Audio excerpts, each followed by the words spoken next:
turun, blok, diuruk sama pamannya. Udah disebarin udah tuh sesajen gitu, kembang-kembang gitu kan. Udah pamannya pulang, dia baca-baca mantra yang udah ditentuin sama pamannya, yang udah dikasih gitu, mantra yang dikasih pamannya. Pas dia lagi baca, itu kayak ada suara dari depan dia. Kata dia itu gelap banget nih di situ. Makin lama makin deket. Itu ada cewek pakai baju putih, mukanya hancur. Bisa kita bilang kuntilanak lah. Kuntilanak itu nyamperin dia, terus ngelilingin mukanya dia. Sampai si bajunya kuntilanak ini sampai pengen kena mukanya dia. Gini nih. Ya aku mundur lah bang, kata dia gitu. Ya aku mundur lah. Itu bau banget, busuk.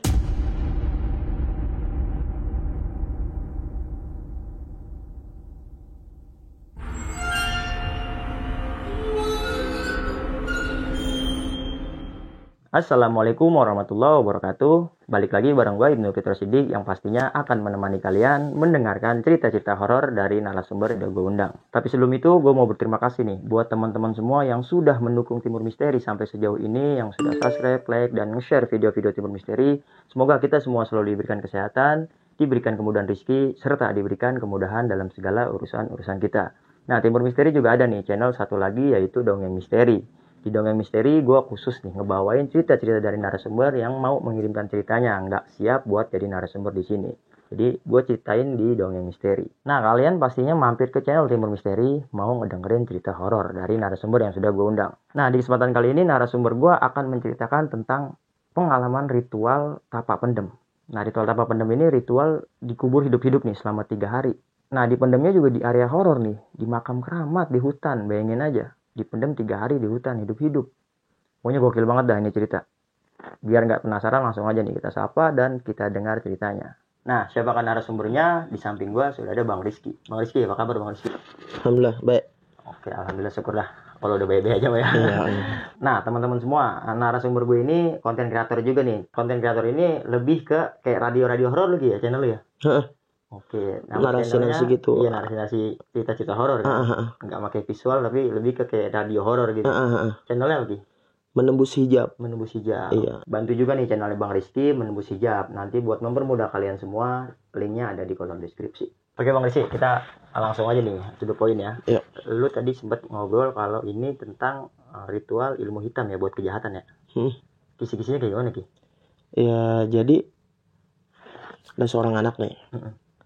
Ini bukan cerita gue kalau ini. Okay. Maksudnya teman kerja gue saat ini. Yeah. Nah, dia itu ngelakuin suatu ritual yang kalau buat gue sih lumayan ekstrim gitu. Apa tuh? Dia itu dipendem sampai ke leher. Jadi sisa kepala doang. Gitu. Hidup-hidup berarti ya? Hidup-hidup dipendem selama 3 hari. Oke. Tujuannya Ki, ritual ilmu hitam buat kejahatan ini tujuannya apa? Ngapain gitu, buat jadi apa? Menurut pengakuan dia ya. Nah, gue juga udah izin nih sama narasumbernya langsung. Buat nyeritain cerita ini ya kan. Tapi namanya emang harus disamarkan gitu. Nah, tujuan dia buat ngelakuin begal. Serius nih? Serius. Nah, berarti ini kita klarifikasi sedikit lah. Berarti ya. Yang dilakuin sama dia ini waktu masa lalu berarti? Masa lalu udah. Bukan saat ini ya? Umur 14 tahun. 14 tahun sekarang? Sekarang umurnya 20 tahun. Berarti udah lama ya. Jadi ya, ini perjalanan masa lalu yang nantinya kita jadikan pelajaran buat kita ya. Betul. Oke, tahan dulu ya. Sip. Nah, sebelum masuk ke ceritanya, buat teman-teman yang mau jadi narasumber di Timur Misteri seperti Bang Rizky, teman-teman bisa DM ke Instagram kita Timur Misteri atau juga kirimkan email di timurmisteri.cr@gmail.com. Nanti untuk lebih mempermudah, linknya ada di kolom deskripsi. Simak terus video ini sampai habis agar kita bisa mengerti isi ceritanya dan jangan kemana-mana. Tetap berprasangka baik karena bukan hanya manusia yang diciptakan Tuhan.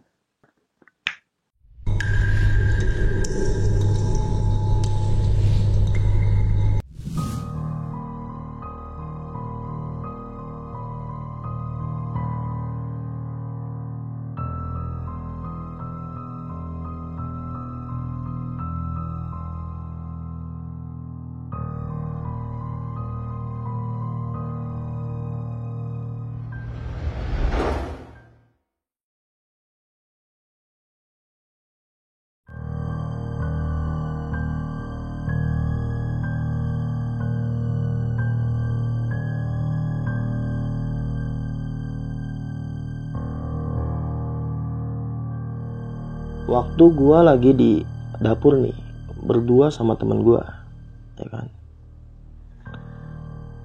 Datang nih temen gua, tapi beda divisi. Kalau gua kan anak dapur, dia divisinya lain. Jadi kita tuh dalam satu kantor, ada kafe, ada kantor gitu. Kantornya buat ya kantor lah pokoknya gitulah, nggak usah disebutin. Dia OB nih, si anak ini, sebut aja lah Dimas namanya. Emang namanya disuruh disamarin nama dia gitu. Dia datang ke situ, ke dapur gua. Nah gua nanya dong, Mas, lu nggak takut ya sendiri di atas? Soalnya dia tidur di atas sendirian di kantor itu. Oke, dia kerja sekalian tinggal di situ. Iya, tinggal di situ sendirian karena dia merantau dari daerah Lampung gitu kan. Nah, gua dengar dari ya adalah sebagian anak-anak yang ngomong lah kalau di tempat itu ya lumayan juga lah gitu. Lumayan Horor gitu. ya lumayan lah kata gitu. Nah kata dia biasa bang kata dia gitu. Emang anaknya masih agak muda, kisaran umur 20-an lah, umur 20-an segituan lah, 19, 20, 21, 20-an lah kayaknya. Nah udah biasa bang kata dia. Yang serem, dia ngomongnya aku. Yang serem bang, waktu aku di kampung, kata dia kayak gitu. Ceritalah dia tentang kisahnya dia di masa lalu, gitu. Gua kasih tahu backgroundnya dulu nih, background keluarganya dia. Begitu dia lahir, dia udah ditinggal sama kedua orang tuanya. Bukan meninggal ya, ditinggalin.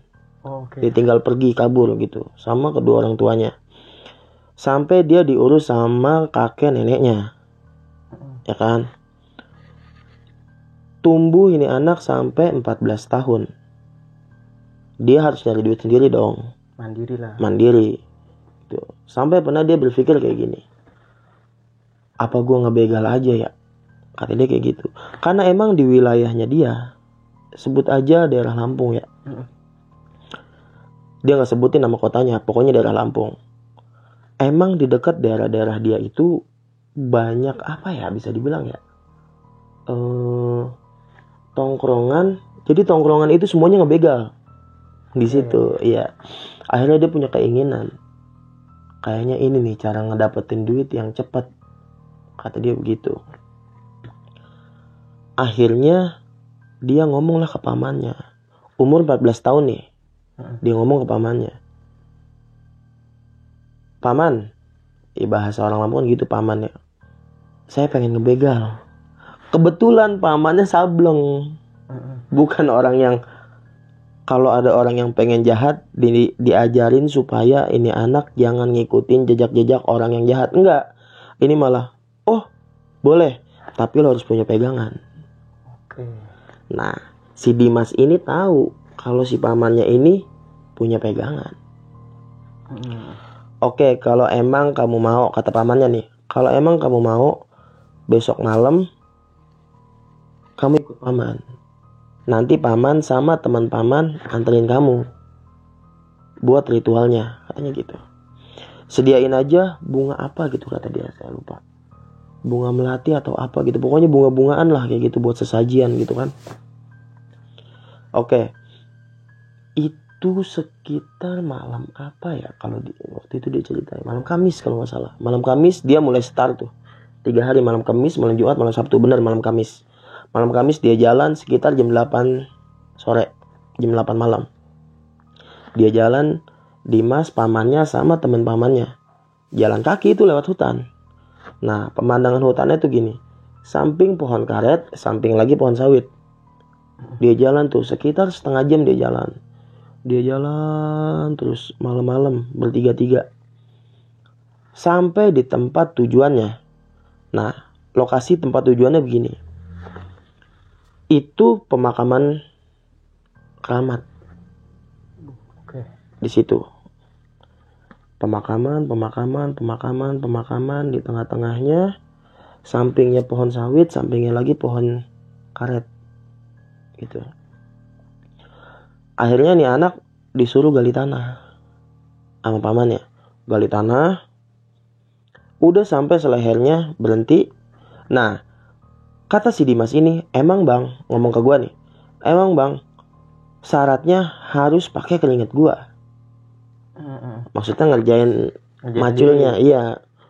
Harus pakai keringet gue, nggak boleh dipaculin sama orang. Harus pakai keringet gue, kecuali nanti pas dipendem, baru diuruk sama orang gitu. Pas udah itu dia turun, blok, diuruk sama pamannya. Udah disebarin udah tuh sesajen gitu, apa kembang-kembang gitu kan. Pamannya pulang. Itu kisaran jam 11 jam 12-an malam lah. Udah pamannya pulang, dia baca-baca mantra yang udah ditentuin sama pamannya, yang udah dikasih gitu, mantra yang dikasih pamannya. Dia baca terus. Pas dia lagi baca, itu kayak ada suara dari depan dia. Kata dia itu gelap banget nih di situ. Makin lama makin deket. Itu ada cewek pakai baju putih, kata dia. Mukanya hancur. Bisa kita bilang kuntilanak lah. Kuntilanak itu nyamperin dia, terus ngelilingin mukanya dia. Iya, ini serius cerita dia begitu. Ngelilingin gitu kan. Sampai 3 kali. Sampai si bajunya kuntilanak ini sampai pengen kena mukanya dia. Gini nih. Ya aku mundur lah bang, kata dia gitu. Ya aku mundur lah. Itu bau banget busuk, kata dia kayak gitu. Gila. Iya. 3 kali makhluk itu ngelilingin dia, hilang udah begitu aja. Nah, udah tuh dia terus baca mantra. Udah tek. Makin dekat. Pocong nyamperin dia. Itu di malam itu juga. Pocong nyamperin dia. Sama ngelilingin dia juga selama 3 kali. 3 kali pergi pocong itu. Baunya amis banget, kata dia. Kata dia kayak gitu. Bayangin bocah 14 tahun di situ sendirian ya kan. Nah, udah besok siang berjalan waktu malam kedua. Ya kan? Jadi di tempat yang sama masih tempat yang sama enggak keluar. Tetap di situ dipendem 3 hari 3 malam. Persyaratan buat ngambil jimat yang ada di situ supaya dia punya ilmu kebal. Kata dia. Nah, udah di malam kedua pas dia lagi terus baca mantra gitu kan. Tahu-tahu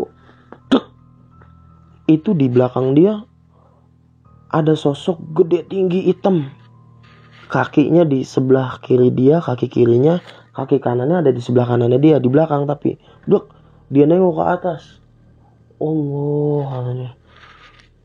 Enggak berbulu, tapi emang gede banget orangnya, hitam. Ngeliat ke atas nggak kelihatan muka, tapi gede tinggi. Katanya begitu. Wah, di situ jantung kayak mau copot banget kayak gitu.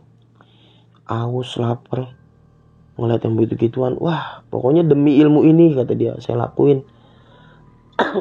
Oh begitu, mas? Iya bang. Udah habis itu hilang lagi, kata dia. Udah nih, udah kejadian malam 2 udah nih. Pas siangnya, katanya, aku ngerasa aus banget, kata dia. Dia nggak makan sama sekali. Nggak makan, nggak minum. Nah, kondisinya kayak gini. Kan tadi kan gue bilang kuburan gitu kan. Terus pohon karet, pohon sawit gitu kan. Jadi matahari tuh nyenter ke dia. Iya, pas lagi lewat matahari pas di atas kepala dia, ya udah nggak kehalangan apa-apa. Iya. Jadi ausnya benar-benar aus, kata dia kayak gitu. Aus banget, kata dia. Akhirnya maghrib kan tuh, dia ketiduran. Mungkin saking capek, aus, lapar gitu kali ya. Dia ketiduran. Pas dia tidur dia mimpi. Di dalam mimpinya dia lagi diri, disamperin sama 7 anak muda pakai mahkota. Pangeran ini nih yang pakai mahkota ini nih ngomong ke dia, kalau lu pengen ngedapetin jimat ini, kata dia kayak gitu. Kata orang yang make mahkota ini nih, yang 7 orang ini, lu sanggup gak ngasih makan gua? Oke. Kata orang itu. Namanya Dimas masih bocah kan, 14 tahun. Sanggup. Emang apaan makanannya? Cuman minyak wangi. Cuman minyak wangi itu gampang didapetinnya. Gampang banget didapetinnya. Kayak gitu. Lu harus ngasih makan gua sama 6 saudara gua. Iya, gampang, kata dia kayak gitu. Nah, benda ini gak boleh dibawa main cewek sama mabok, katanya gitu. Kalau sampai lu lakuin itu, nyawa lu gua ambil. Taruhan gitu ya. Taruhannya. Oke, siap. Bocah, ya kan.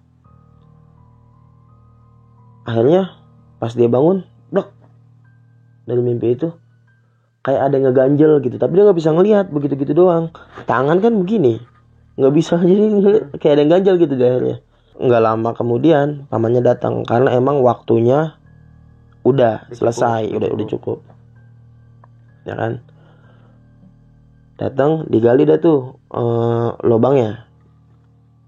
Akhirnya pas dia lihat, gesper hitam, bukan gesper sih, kayak apa ya? Sabuk gitu ya. Sabuk panjang, kalimah raja, emas, tulisan emas gitu, tulisan Arab emas di situ. Oh pantas. Oh iya, jadi pangeran itu, yang 7 orang itu, pas dia bilang semuanya sanggup, dia emang berbentuk itu tadi, berbentuk sabuk warna hitam. Di depan dia tahu tuh jatuh gitu, pas di mimpinya dia tadi itu. Iya. Nah, pas dia ngeliat itu, oh ini jimatnya. Akhirnya dipegang, pamannya bawa kopi pahit, kopi manis, susu, teh pahit, teh manis, sama air putih, diminumin. Padahal aku nggak ngopi pahit bang, nggak doyan kopi. Tapi itu 5 gelas apa, habis semua sama dia. Oke. Dihabisin semua. Mungkin saking ausnya kali ya. Iya, mungkin lebih ke dehidrasi ya. Nah itu dikasih makanan, nasi doang, udah nasi putih suruh makan. Dah pulang lah itu dia. Aku coba-coba bang, pakai silet. Nah dia digini-giniin. Iya benar, nggak berasa sama sekali, kata dia. Coba pakai cutter kan lebih tajam dari silet kan. Coba pakai cutter yang baru, itu nggak kenapa-napa sama dia. Wah, dia bisa bergabung akhirnya tuh sama circle ya. Iya, circle begal gitu kan. Bergabung lah itu dia. Dia cerita nih, sampai aku pernah nemuin orang lagi jalan sendiri nih bang, kata dia. Lagi jalan sendiri, naik motor. Dia berdua sama temennya. Si Dimas ini berdua sama temennya. Diberhentiin nih orang di tengah-tengah hutan gitu kan, di sana masih banyak hutan kan. Berhentiin. Nah, ternyata orang itu yang diberhentiin, yang mau dibegal, hebat juga. Udah bawa pisau. Emang katanya rata-rata kalau orang pergi malam gitu daerah sana pada bawa pisau lah, apalah jaga gitu. Iya, buat jaga diri gitu. Nah, akhirnya dia mau ngambil motor si korbannya ngelawan nih, ya kan.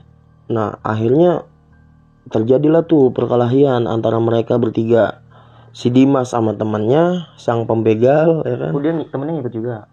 Iya, berdua sama temennya, nggak sendiri, berdua. Nah, si korban sendiri. Hebat, kata dia. Maksudnya ilmu silatnya jago gitu. Gerakannya cepet, kebal juga si korban. Udah tuh main hantam-hantaman. Akhirnya pas dia lagi berantem sama temennya, ilmu aku lebih kuat bang. Dia ngantemin aku terus, pakai pisaunya nggak kenapa-napa.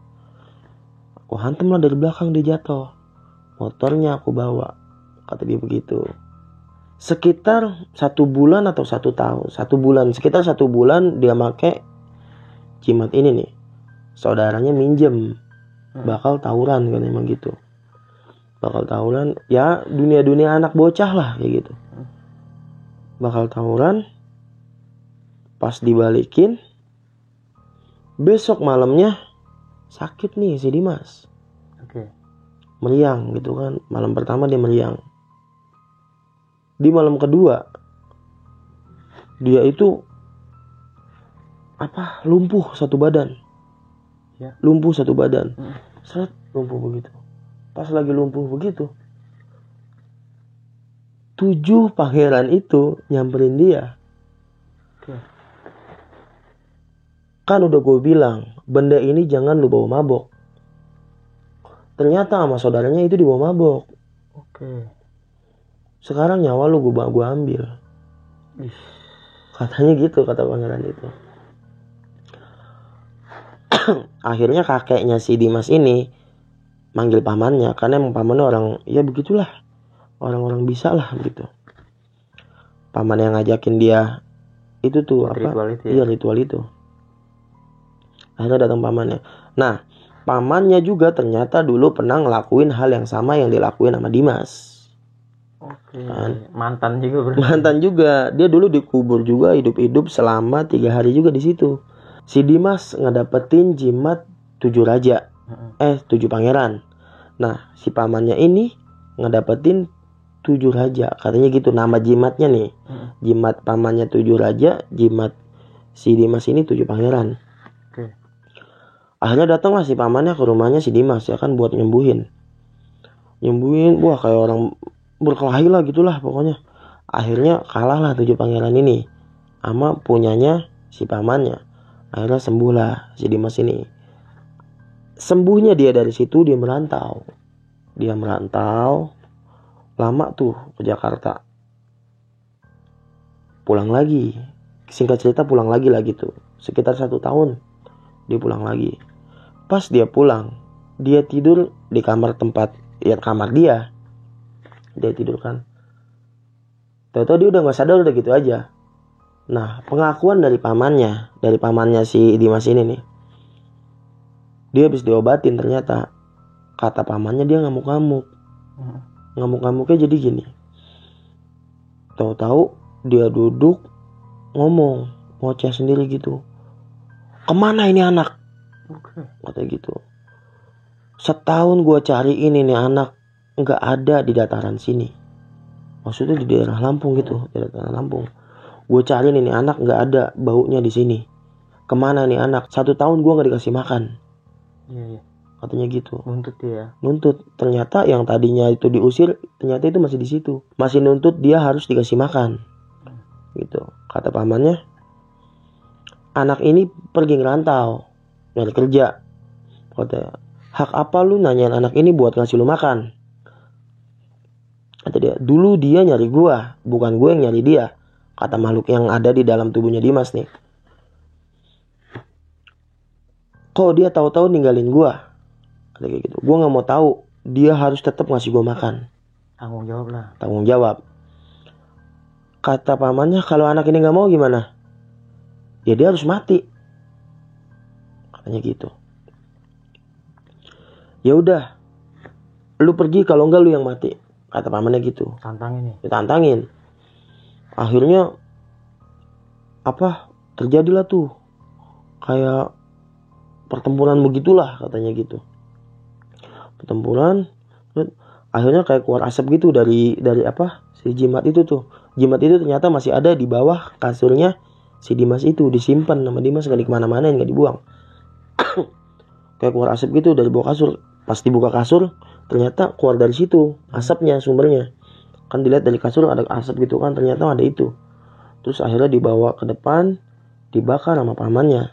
Akhirnya udahlah, sembuh dia dari semuanya. Semuanya itu total. Dan akhirnya si Dimas itu sampai sekarang nih puasanya rajin. Puasa Senin Kamis itu dia pasti puasa. Soalnya negatifnya itu masih ada. Sisa-sisaan itu. Iya. Negatifnya tuh gini, gampang banget emosi. Sama orang kayak ngenyek gitu. Ngeledek-ngeledek, suka ngeledek gitu. Orang kan otomatis kesel. Begitu orang kesel, jadi. Buat ngademin itu, dia puasanya rajin banget. Puasa Senin Kamis.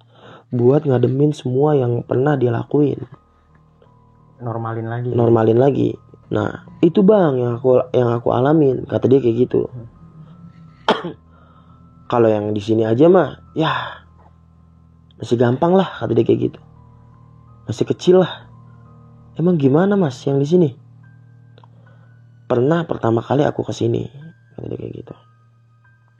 Begitu aku masuk ke kamar, pertama kali dia Kerja di tinggal di tempat itu. Cuman kayak ada orang ngidupin air, terus ada orang mandi di kamar mandi. Sok buar.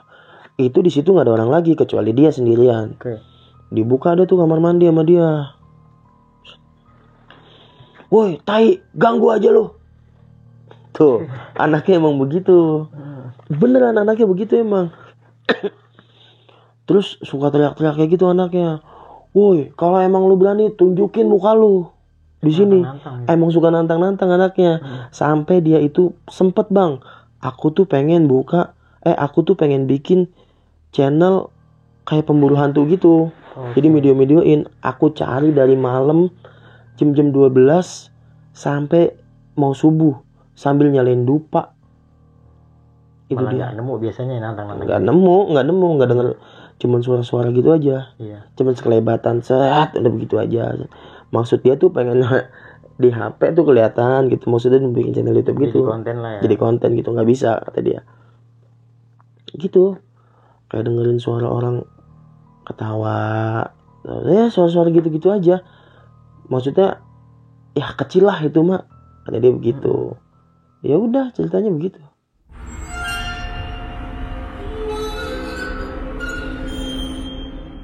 Oke Bang Rizky, gokil sih nih Bang ceritanya. Maksudnya ada edukasi juga sih Bang ya, pelajaran ya. Karena Pelajaran. ini lagi-lagi gue ngingetin banget nih buat teman-teman saya, ini masa lalunya si Dimas ya. Masa lalu. Dan Dimas pun ya ngizinin ya kalau ini buat dibawain gitu ya. Iya, tapi namanya disamarin.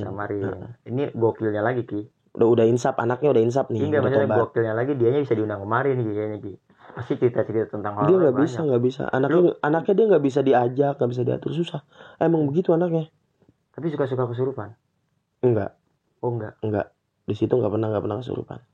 Oke, terus gua nanya nih Ki, perkara si jimat itu, berarti setelah jimat itu dibakar udah benar-benar nggak ada sama sekali, cuman hanya dia mempunyai karakter yang berbeda. Gampang Begitu emosi dong. gitu. Iya, gampang emosi. Sampai saat ini. Iya. Dan bagus. Ntar kapan-kapan gue kirim sama lu dah videonya begitu anaknya lagi konyol. Kadang-kadang dia suka tahu-tahu dari depan kan naik motor masuk, muter-muter dulu gitu kan sambil ngeledekin orang. Begitu. Emang begitu anaknya udah. Konyol ya. Iya, konyol. Nah, dan dia pun sampai saat ini berusaha banget buat ngilangin itu ya. Iya. Termasuk tadi lu bilang dia Rajin puasa, gitu ya. sholatnya rajin, puasanya rajin. Oke. Apa sih Ki yang membuat dia kayak gitu sampai dia mau berhenti gitu? Pelajaran apa sih yang udah dia dapat dari ngelakuin hal seperti itu? Ya ternyata nggak ada gunanya. Oke. Nggak ada gunanya. Mungkin kan itu di umur 14 tahun yang masih. Pola pikirnya masih pendek. Iya. Umur 14 tahun kelas berapa sih? SMP mungkin ya. Itu.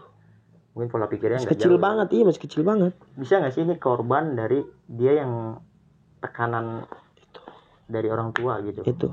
Sehingga melakukan ini dan mempunyai pergaulan yang salah gitu kan? Itu. Ya logikanya kalau kita nongkrong sama tukang minyak bawa minyak. Iya. Ya kan? Kita nongkrong sama tukang urut bawa balsam. Ya gitu. Iya.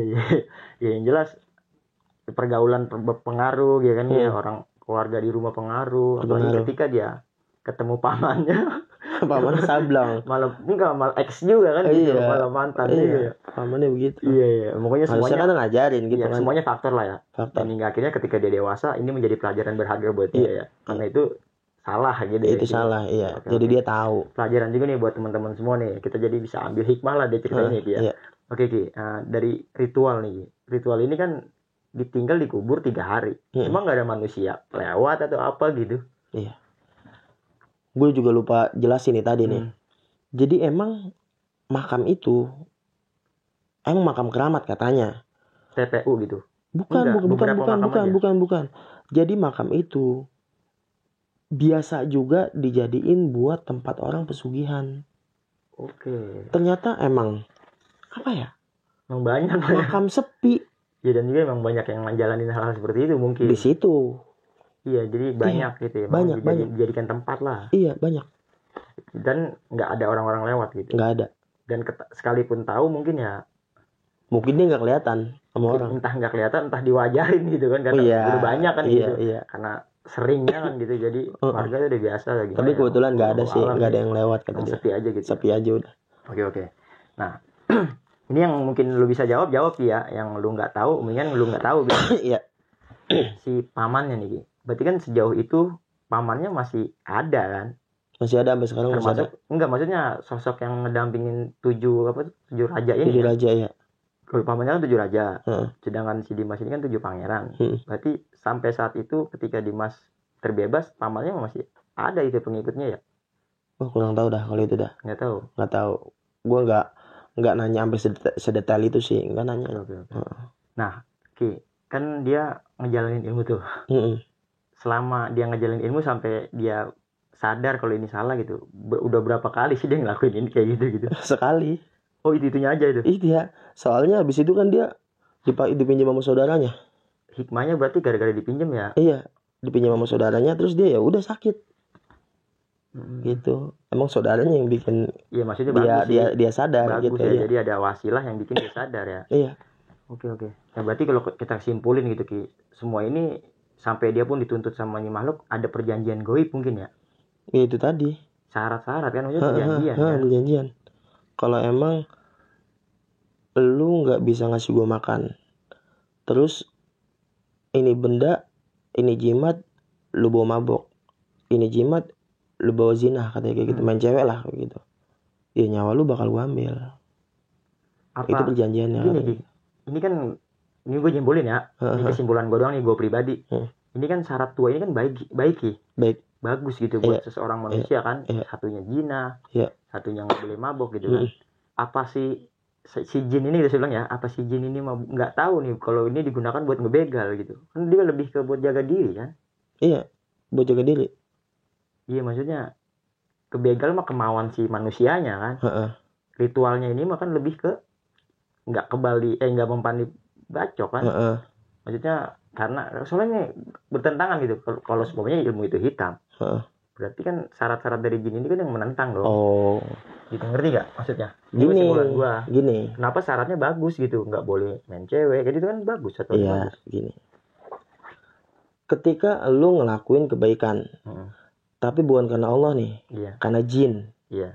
Ya lu takutnya bukan karena Allah, tapi lu takutnya sama jin itu. Sekutu jadinya. Lu jadinya kayak menuhankan itu jin. Walaupun perjanjian itu baik. Kalau yang kita yakin itu dia, itu udah mau keluar syariat. Keluar dari syariat. Oke. Gitu. Jadi bisa juga itu jadi muslihat kan, gitu juga ya? Iya. Oke. Jadi jin mah segala cara. Iya. Bagus. Dengan cara yang halus banget itu bisa masuk dari ajaran jin. Oke. Ya semoga kita semua terhindar dari fitnah jin ya. Amin. Enggak sih lah, bahaya banget ini. Gue juga sempat nyimpulin kok, maksudnya gue bikin aneh gitu. Kok ini syaratnya bagus gitu. Nah, sedangkan ritualnya horor banget. Sampai gue pun pernah tahu begini. Baca-bacaan dari Al-Quran, tapi kok bisa sih buat melet cewek? Oke, iya. Kan gitu ya? Iya. Ya kan gitu. Nah ternyata pas gue pelajarin gitu ya, kita baca tuh bukan karena Allah, tapi karena buat cewek itu jin tipis banget. Setan. Dia datang buat muslihati ya, karena dia tahu tujuan kita. Iya, itu tipis banget. Antara nih baca ayat ini, nanti dia bakal demen sama lo. Oke. Itu kan tipis banget. Tapi kita baca Quran itu buat tujuan itu. Tipis banget. Sehingga datanglah dia. Iya. Yang tahu tujuan kita. Iya. Ngerusak semua. Iya, khodam gitu. Iya sih khodam. Iya gitu. Ngerusak keimanan keyakinan kita. Iya. Ada yang dicampur sama bahasa Jawa atau Sunda, ya begitulah. Gitu. Nah, tadi dia sempat ngebaca mantra tuh yang lu bilang. Mantranya itu dalam bahasa apa? Yang lu tahu, kalau nggak tahu ya nggak tahu gitu. Bahasanya Jawa kata dia, bahasa Jawa. Karena emang Lampung dia di bagian Jawa katanya gitulah. Yang banyak pakai bahasa Jawa. Iya, banyak bahasa Jawa. Gitu. Tapi dia nggak nyebutin bahasanya apa. Dia nggak nyebutin mantranya tuh berisikan apa. Dia nggak nyebutin itu. Pokoknya bahasanya Jawa aja gitu. Oke. Nah, kalau perkara yang di proses ritual ini kan dia didatengin anak pocong, genderuwo lah bisa kita bilang. Nah itu masuk makhluk itu ada hubungannya gitu? Apa sekedar menggoda aja? Kayaknya sekedar menggoda aja kalau itu mah. Karena Kayaknya kuburan juga di hutan juga ya, emang sosok yang ada di situ mungkin. Iya, jadi kayaknya mah itu gini loh. Kayak itu kayaknya energi pusat gitu. Jin-jin yang lewat, ya udah kayak gimana gitu ngelihat yang begitu. Iya, ngelintas. Kayak kalau bahasa kita mah gitu. Kayak kepanggil gitu. Kepanggil. Sama ritual itu ya. Iya, maksudnya manusia ada di tengah hutan, di makam keramat, dipendem. Kayak punya daya tarik lah. Iya, daya tarik gitu. Iya, daya tarik gitu. Oke. Mungkin itu ya, mungkin. Oke, sekarang kita ngebahas ini nih, Ki. Si Dimasnya nih. Anak seusia itu kan 14 tahun kan umumnya kan takut banget Ki sama hal-hal seperti itu. Iya. Ini ngapa dia selon banget sih, Ki? Mungkin jadi gini loh. Berani takutnya orang itu tergantung dari didikan ya. Iya. Mungkin dari kecil emang udah keras. Seperti yang kita bahas lagi mungkin ya, dari tekanan orang tua, pikiran. Iya. Begitu. Pelajaran. Dan mungkin emang wilayahnya daerah-daerah kayak banyak kebun gitu, hutan. Jadi ya udah biasa aja. Iya, yang lebih gitu. Mungkin ada rasa takut, mungkin ada. Tapi karena tujuan dia pengen banget itu dilakuin sama dia. Ini ekonomi sih yang menghantam pikiran anak seusia itu gitu ya. Sehingga dia berani nekat ngalahin semuanya, ngalahin takutnya kan gitu ya.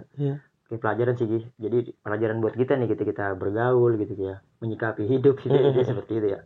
Oke Ki, terima kasih banyak lu udah mau cerita di channel Timur Misteri ya. Lagi-lagi buat teman-teman semua, cerita ini buat pelajaran kita bersama lah, karena memang hal gaib itu ada dengan penemuan dan pengalaman yang berbeda-beda. Nah, sebelum gue pamit undur diri, gue juga mengingatkan nih buat teman-teman semua, bantu channelnya Bang Rizky di Menembus Hijab. Iya. Oke, nanti di situ juga Bang Rizky ada cerita-cerita horor yang Bang Rizky bawain dari cerita-cerita narasumber. Nah Ki, buat narasumber nih yang punya cerita horor pengen dibawain di channel lu, ngirimnya kemana Ki? Ke DM Instagram aja. Instagramnya? Rizky Hermawan. Ya. Nah, buat teman-teman bisa nih DM ke Instagramnya Bang Rizky di Rizky Hermawan. Buat mempermudah nanti linknya juga ada di kolom deskripsi. Nah, buat teman-teman semua, kiranya itu aja yang bisa gue sampaikan pada kesempatan kali ini. Kurang lebihnya gue mau dibukakan pintu maaf yang seluas-luasnya. Akhir kata, gue Ibnu Fitra Siddiq dan Bang Rizky pamit undur diri. Wassalamualaikum warahmatullahi wabarakatuh. Waalaikumsalam warahmatullahi wabarakatuh. Bye-bye.